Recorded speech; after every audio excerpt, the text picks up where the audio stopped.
거룩한 주의 날에 살아계신 하나님을 예배하기 위하여서 주의 전에 오신 우리 교우님 한 분 한 분을 진심으로 사랑하고 축복합니다.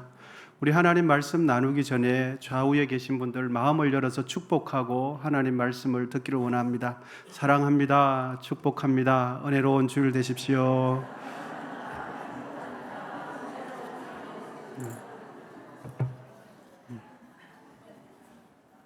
또 이렇게 서로 한번 격려하고 축복했으면 좋겠습니다. 다음 주는 함께 교회 가는 날입니다. 시작. 다음 주는 함께 교회 가는 날입니다. 하나님께서 우리에게 복음 전할 영혼을 붙여주시기를 축복합니다. 그리고 우리는 복음을 전해야 될 줄 믿습니다. 현대인의 삶은 바쁘다라는 말로 표현이 됩니다. 각자의 삶이 얼마나 바쁜지 모릅니다. 아이들은 아이들대로 바쁘고 어른들은 어른대로 바쁜 삶을 살아갑니다. 학생들은 공부하느라 바쁘고 어른들은 돈을 벌기 위해 일하느라 바쁩니다. 가만히 보면 우리 주위에 놀고 있는 사람은 단 한 명도 없는 것 같습니다. 모두가 바쁜 걸음을 하고 있습니다. 우리 각자가 이렇게 바쁜 것은 여러 가지 이유들, 다양한 이유들이 있겠지만 그 이유들의 최종적인 결론, 모든 이유가 궁극적으로 향하는 기결은 더 나은 삶을 위한 기대감과 소망 때문일 것입니다.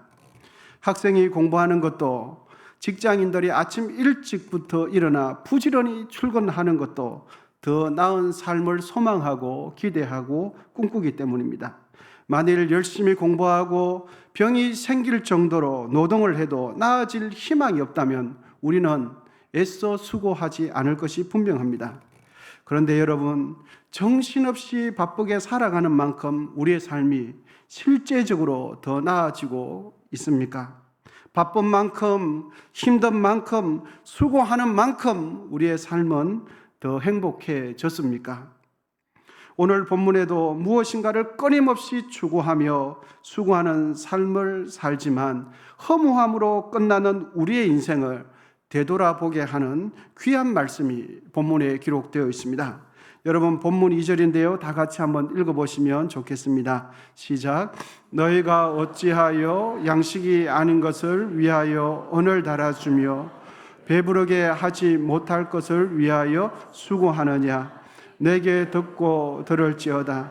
그리하면 너희가 좋은 것을 먹으며 너희 자신들이 기름진 것으로 즐거움을 얻으리라. 아멘. 너희가 어찌하여 양식 아닌 것을 위하여 언을 달아주며 배부르게 하지 못할 것을 위하여 수고하느냐. 이렇게 우리의 삶을 되돌아보고 해줍니다. 더 나은 삶을 위하여 부부가 맞벌이하고 때로는 야근의 특근까지 해보지만 부족하고 모자라는 것은 여전합니다. 우리의 마음 중심의 한켠에는 여전히 채워지지 않는 공허함이 우리 마음속에 있다는 것을 우리는 느끼고 있고 알고 있습니다. 여러분, 그럴 수밖에 없는 원인, 이유가 이것입니다. 그것은 우리가 추구하는 것이 우리의 영혼의 충분한 양식, 우리 영혼의 온전한 자양분이 되지 못하기 때문입니다. 본문 말씀이 깨닫게 해주는 것처럼 참된 양식이 아닌 것을 얻기 위해서 우리는 밤낮없이 수고합니다. 여러분, 우리의 영혼을 배부르게 하지 못할 것을 위해서 우리는 수고하고 있지 않습니까?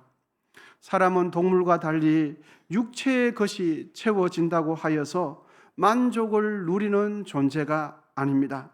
아무리 좋은 음식, 아무리 맛있는 음식, 아무리 많은 양의 음식을 먹어도 우리 영혼의 허기를 채우지 않으면 만족하지 못하는 존재가 사람입니다. 아무리 좋은 것을 보아도 우리의 영혼의 공허함이 채워지지 않으면 늘 마음 한켠에 허전한 것이 사람입니다. 요즘 사람들의 최대 관심은 풍요롭게 사는 것이지요. 삶의 여유를 즐기는 것입니다. 아주 멋진 장면이나 풍경을 자신의 손바닥만한 스마트폰에 담아서 그것을 다른 이들과 공유하는 것이 인생의 낙이 되어버렸습니다. 나 이건 먹는다, 나 이런 데 좋은 거 왔다, 나 이렇게 예쁜 거 보고 있다. 이것을 친한 지인들과 다 나누어서 그걸 나누는 걸 그렇게 인생을 낙으로 삼고 있습니다. 여러분, 그렇게 하면 우리 마음에 있는 공허함이 사라집니까? 그렇게 살면 우리 영혼의 궁핍과 우리 영혼의 허기가 채워집니까? 어떻게 사는 것이 잘 사는 것이고 어떻게 해야 참된 기쁨과 만족을 누릴 수 있을까요? 오늘 본문은 사람이 참된 만족과 행복을 누리는 길을 두 가지 가르쳐 주고 있습니다. 첫째는 이것입니다. 우리 다 같이 한번 외쳐보면 좋겠습니다. 시작. 하나님을 찾고 하나님께 가까이 오라 말씀하십니다. 1절 상반절에 보면 오호라 너희 목마른 자들아 물로 나오라 라고 말씀하고 있습니다. 1절에 있는 이 물은 일반 생수나 일반 샘물을 의미하는 것이 아니라 예수 그리스도를 의미합니다. 예수 그리스도께서 주시는 그 은혜를 물이라고 표현하고 있습니다. 요한복음 7장 37절 하반절입니다. 누구든지 목마르거든 내게로 와서 마시라. 아멘. 요한복음 4장 14절입니다. 내가 주는 물을 마시는 자는 영원히 목마르지 아니하리니 내가 주는 물은 그 속에서 영생하도록 솟아나는 샘물이 되리라. 아멘. 여러분, 모든 사람의 영혼의 허기와 궁핍, 영혼의 목마름, 우리의 마음의 공허함을 채워주실 수 있는 것은 예수님밖에 없습니다. 우리의 마음 한켠에 있는 늘 공허함, 맛있는 걸 먹어도 돌아서면 어딘가 2% 부족한 듯한 우리의 영혼의 갈급함을 채워줄 수 있는 분은 하나님밖에 없습니다. 예수님은 우리의 마음에 입은 상처와 괴로움을 공감해 주실 뿐만 아니라 우리가 살면서 입은 그 상처를 치료해 주시는 분이 예수님이십니다. 우리의 부족함을 예수님의 완전함과 온전함으로 덮어주시고 품어주시고 이해해 주시고 사랑해 주시는 분이 하나님밖에 계시지 않습니다. 그러므로 예수님은 우리의 영혼의 생명이 되십니다. 예수님은 우리의 영혼의 갈급한 우리의 영혼의 생명수가 되시는 분이 예수님이십니다. 할렐루야. 그런데 여러분, 오늘 본문에 보시면 참 흥미로운 표현이 있습니다. 하나님께서는 아무나 물로 나오라 하시지 않고 목마른 자들아 물로 나오라 라고 말씀하십니다. 1절에 있는 이 목마른 자들아의 의미를 좀 더 구체적으로 정확하게 표현하면 이렇습니다. 목마름을 느끼는 자들아 나오라입니다. 여러분, 어떤 사람이 물을 찾게 됩니까? 목마른 자가 물을 찾습니다. 영혼의 목마름을 느끼지 않는 자는 주님을 찾지 않습니다. 하나님이 필요 없습니다. 자신의 영혼의 갈증을 느끼지 않으면 사람은 하나님께 나오지 않습니다. 어떤 이들 중에는 이런 이들이 있습니다. 자신의 영혼의 큰 문제와 결핍이 있음에도 불구하고 내 인생, 내 영혼은 아무런 문제가 없어. 내 인생은 아무런 문제가 없어. 이렇게 착각하시는 분들이 계십니다. 여러분, 하나님 없이 영혼의 문제가 해결됩니까?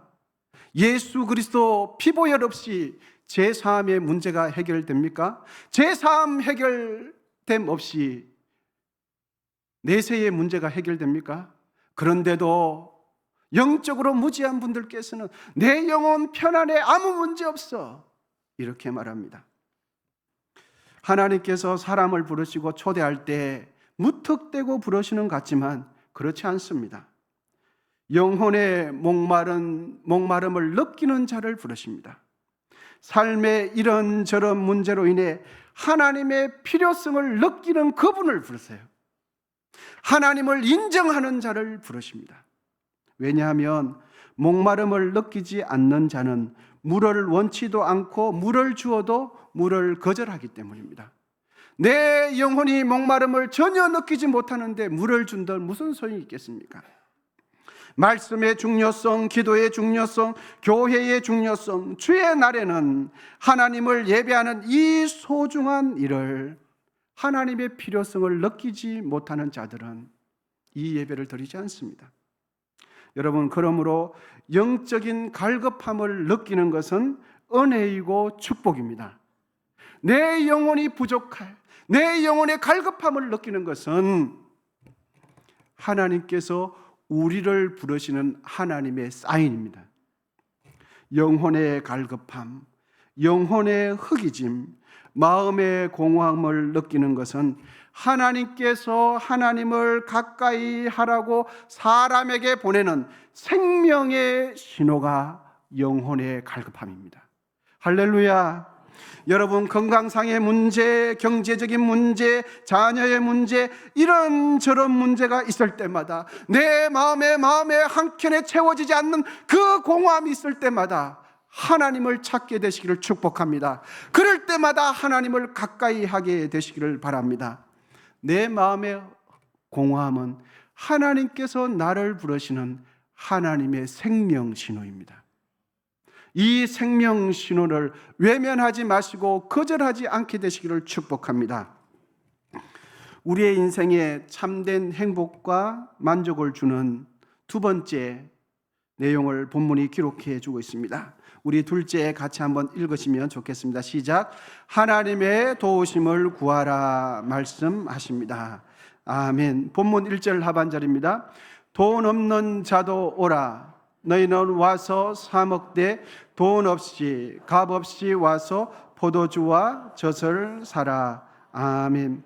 여러분, 이 하반절 말씀을 자세히 보시면 이 하반절 말씀은 우리말 어법상 맞지 않는 어법입니다. 우리말 어법상 적절하지 않습니다. 왜냐하면 돈이 없으면 사지 말으라고 해야 됩니다. 돈이 없으면 무료라고, 공짜라고, 공짜로 준다라고 말을 해야 맞지 않습니까? 그런데 돈이 없이 값 없이 사라라고 하는 것은 어법상 맞지 않는 것입니다. 그래서 오늘 말씀 제목도 본문의 이러한 특징을 따라서 이렇게 정해 보았습니다. 오늘 설교 제목이 무엇입니까, 여러분? 대가 지불 없는 구매. 대가 지불 없는 것은 구매가 되지가 못합니다. 대가를 줄 때마다 구매했다라고 표현할 수가 있는 거죠. 그럼에도 불구하고 본문은 어떻게 말하고 있습니까? 돈 없이 값 없이 사라라고 말씀하십니다. 어법상 맞지 않죠. 대가 지불 없이 구매하라라고 성경은 오늘 가르쳐 주고 있습니다. 여러분, 상인은 이득을 위해서 상행위를 하는 사람이 상인입니다. 단기 이익이 되었든지 장기 이익이 되었든지 자신에게 이득이 되지 않으면 상인은 물건을 팔지 않습니다. 어떤 상인도 이유 없이 자신의 물건, 자신의 포도주와 젖을 파는 상인은 아무도 없습니다. 그런데 장사를 하거나 물건을 사다 보면 사장님께서, 그 상점 주인이 이런 말들을 간혹 하기는 하죠. 물건을 팔면서 어떻게 말합니까? 믿지면서 장사한다. 손해보면서 지금 특별히 싸게 판다고 말을 합니다. 여러분, 우리는 그것이 사실이 아니라는 것을 다 알고 계시지 않습니까? 어떻게 믿지면서 손해를 보면서 팝니까? 그 말은 오히려 역설이지요.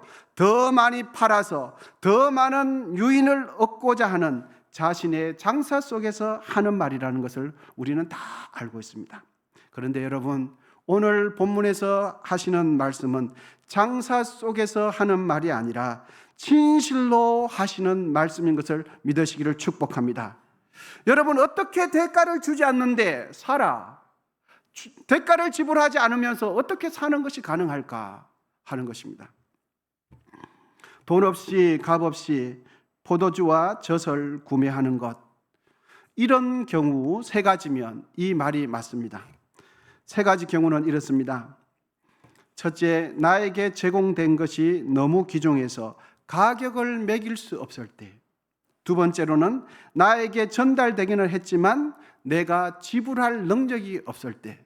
세 번째는 이것입니다. 우리 같이 한번 읽어보겠습니다. 시작. 나에게 전달된 것이 다른 분에 의해 이미 값을 치르고 난 뒤에 전달된 경우. 그렇습니다. 이 세 가지 경우에는 말이 맞습니다. 값 없이, 돈 없이, 대가 지불 없이 사라고 하는 말이 맞습니다. 그러므로 와서 사 먹되 돈 없이 값 없이 와서 포도주와 젖을 사라 라는 이 말씀의 의미는 그 포도주와 젖은 무료, 공짜가 아니라 우리의 영혼의 풍성한 양식을 위해서 예수 그리스도께서 고액의 대가를 지불하심으로 돈 없이 값 없이 우리가 사게 된 것입니다.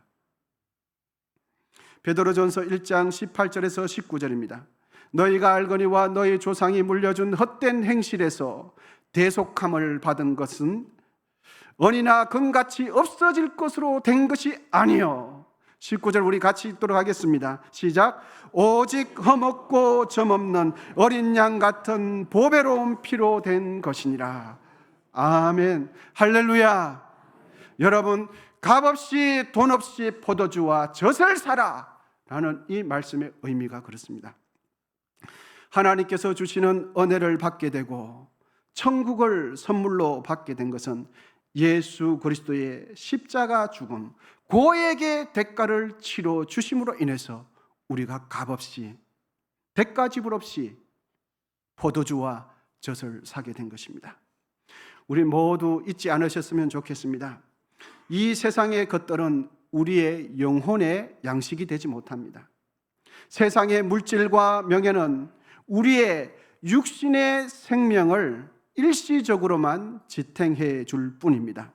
이 세상에 있는 모든 부와 즐거움은 우리 영혼을 위한 한 끼 식사도 되지 못합니다. 이 세상에 있는 모든 재물을 가지고 우리의 영혼의 식사를 한다면 우리의 영혼의 한 끼 식사도 되지 못하는 것이 이 세상의 물질입니다. 세상이 주는 즐거움은 우리 영혼의 허기진 배, 우리 영혼의 굶주림을 채워줄 수 없는 것이 세상의 즐거움입니다. 세상의 많은 소유가 우리의 영혼의 목마름, 우리의 영혼의 갈급함을 체결해 주지 못하고 채워주지 못합니다. 우리의 영혼의 참된 양식은 바로 하나님 자신입니다. 예수님과 아름다운 관계가 교제가 우리의 영혼의 생명수가 되신다는 것을 믿으시기를 바랍니다. 하나님의 은혜만이 우리의 영혼의 양식이 됩니다. 하나님의 은혜만이 우리의 영혼을 소생케 합니다. 사람이 만족을 누리며 행복해지는 것, 먹는 것에 달려있다고 생각하십니다. 잘 입는 것에 달려있다고 생각하십니다. 많이 소유하는 것에 여유로운 삶에 달려있다고 생각하지만 그렇지 않습니다. 왜냐하면 세상의 것들은 우리의 영혼의 결핍, 우리 영혼의, 우리 마음의 공허함을 채울 수 없기 때문입니다. 진실로 행복한 삶을 살기 원하신다면 여러분, 더 많이 소유하는 것에 집착할 것이 아니라 하나님을 붙드시게 되기를 축복합니다. 진실로 무엇을 하든지 무엇을 입든지 무슨 일을 하든지 내 영혼의 공허함이 사라지기를 원한다면 하나님을 가까이 하게 되시기를 축복합니다. 하나님을 인정하시는 삶을 살게 되시기를 기원드립니다. 하나님을 인정하고 하나님을 가까이 할 때 나는 하나님이 필요합니다 라고 하나님을 찾을 때 우리의 영혼, 지금까지 해결되지 않는 마음의 한켠의 공허함이 하나님의 은혜로 메워지는 줄 믿습니다. 우리 영혼은 그럴 때에 만족감과 기쁨, 천하를 다 얻은 것 같은 평화를 누리게 되는 것입니다. 그런 은혜가 우리 모두에 있기를 축복합니다. 여러분, 세계적인 팝 가수 마이클 잭슨 잘 아실 것입니다. 그는 1958년 8월 29일 미국 인디애나주 게리에서 8남매 중 8번째로 태어난 사람이 마이클 잭슨입니다. 그의 부모는 어린 시절부터 잭슨에게 음악 경력을 키우기 위해서 엄격한 훈련을 시켰습니다.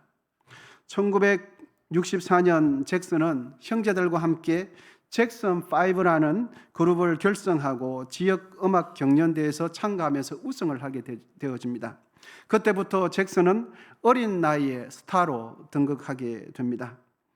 잭슨은 1982년에 전성기를 맞이하게 되면서 엄청난 규모의 재산, 전 세계인의 명성을 한 몸에 다 받게 되었습니다. 아시아인, 유럽, 아프리카, 아메리카, 흑인, 백인 살 것 없이 마이클 잭슨을 모르는 사람은 없었을 것입니다.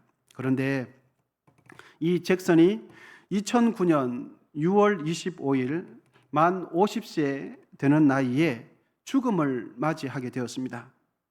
잭슨이 죽고 난 뒤에 부검을 해서 부검 결과가 나왔는데 그 결과는 불안, 불면증, 경련, 신경쇠약 등을 치료하는 프로포볼, 벤조디아제핀 이런 약물에 중독되면서 이런 약물을 과다 복용함으로써 사인이 밝혀졌습니다.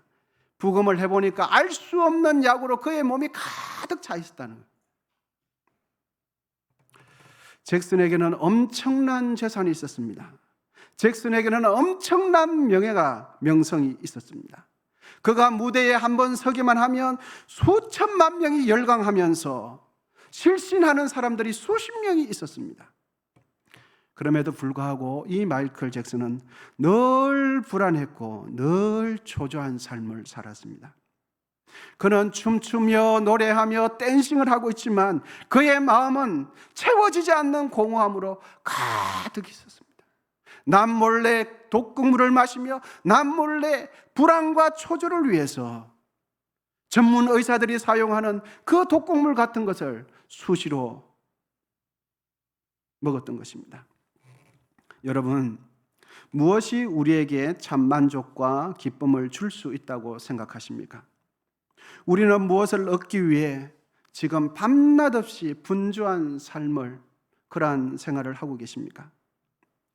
하나님께서는 오늘 본문을 통해서 인생길을 살아가고 있는 우리에게 우리의 인생길을 되돌아보라고 이 말씀을 주고 계십니다. 말씀 같이 한번 읽어보도록 하겠습니다. 같이 천천히 말씀의 의미를 기억하면서 되새기면서 읽어보도록 하겠습니다. 시작.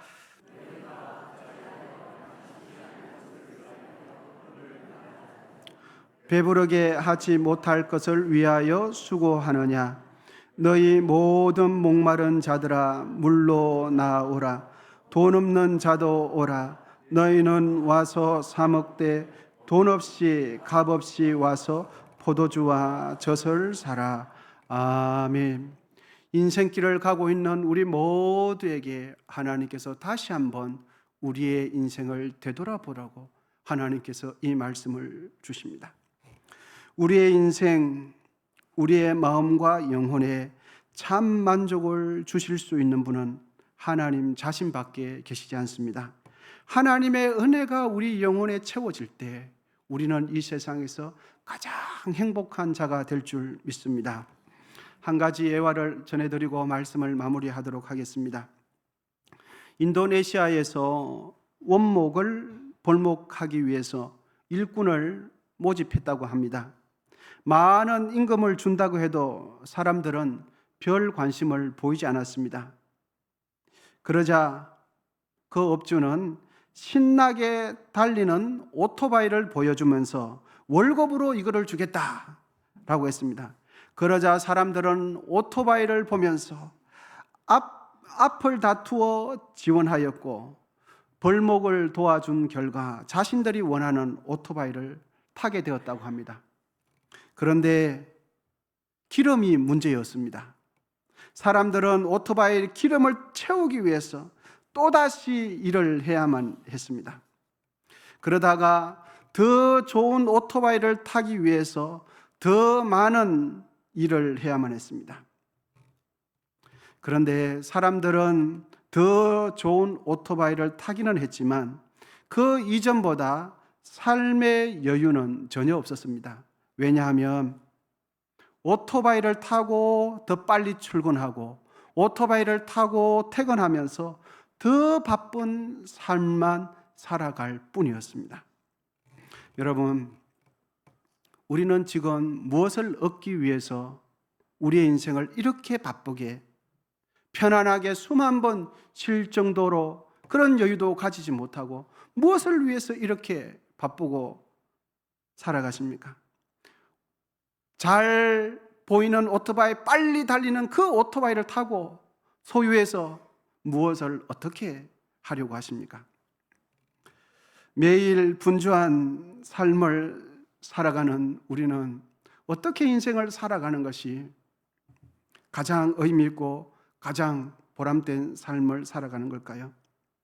우리 모두가 갈망하는 참된 기쁨과 만족, 행복, 진정한 인생의 삶의 가치와 의미는 여러분 세상에 있지 않고 예수님께 있습니다.